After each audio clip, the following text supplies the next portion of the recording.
देखिए, निचली अदालत ने सबूतों के अभाव में उनको बरी किया है। यह तकनीकी विषय है, क्योंकि यह बात भी सही है कि सैकड़ों की संख्या में सिम कार्ड और फोन सबूत के रूप में नष्ट किए गए थे।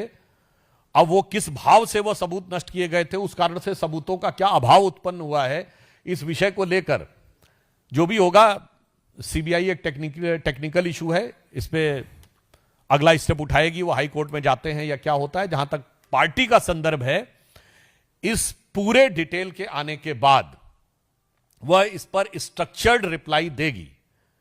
और यह भी बात विचारणीय है कि यदि सबूत बिल्कुल नहीं थे तो कोर्ट ने चार्जेस फ्रेम करने की परमिशन कैसे दी? If the entire charges were baseless, then the charges were framed. So इसमें there are certain technical issues, and after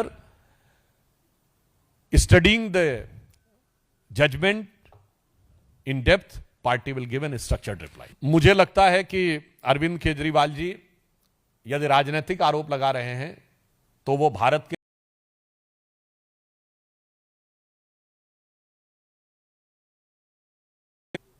1951 में जनसंघ से बने हुए आज हमें 75 साल हो गए हैं। हमने एक भी दिन कांग्रेस से हाथ नहीं मिलाया, उन्होंने 75 दिन में हाथ मिलाया था। फिर वो छोड़िए, वो बच्चों की कसम खाएंगे और करोड़ों के शीश महल में रह के रेनॉल्ट का पेन लगाएंगे और ऐसा लगेगा हंडिया के अंदर से निकाल के शर्ट पहने हुए हैं, और उसके बाद 3-3 करोड़ के पर्दे रहेंगे घर में। वो सारी बातें अपनी जगह हैं, परंतु जहां तक इसकी बात है तो देश की जनता ने, और वो भारत के इतिहास के ऐसे इकलौते नेता रहे हैं जो सर्वोच्च न्यायालय में आरोप लगाने के बाद माफी मांग चुके हैं। और माफी एक नहीं, अनेक नेताओं से, हमारे नितिन गडकरी जी से, स्वर्गीय अरुण जेटली जी से, कपिल सिब्बल जी से और शायद मनीष तिवारी जी से भी वो माफिया मांग चुके हैं। कई लोगों से माफी मांग चुके हैं। तो मुझे लगता है राजनीतिक आधार पर दिल्ली की जनता उनको राजनीति का उत्तर दे चुकी है।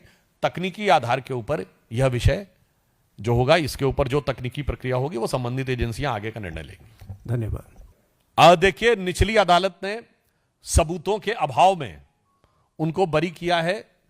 यह तकनीकी विषय है, क्योंकि यह बात भी सही है कि सैकड़ों की संख्या में सिम कार्ड और फोन सबूत के रूप में नष्ट किए गए थे।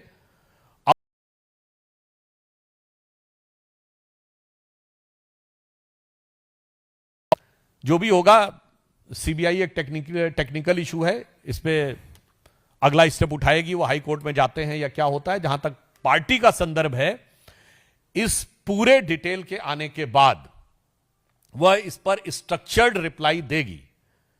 और यह भी बात विचारणीय है कि यदि सबूत बिल्कुल नहीं थे तो कोर्ट ने चार्जेस फ्रेम करने की परमिशन कैसे दी?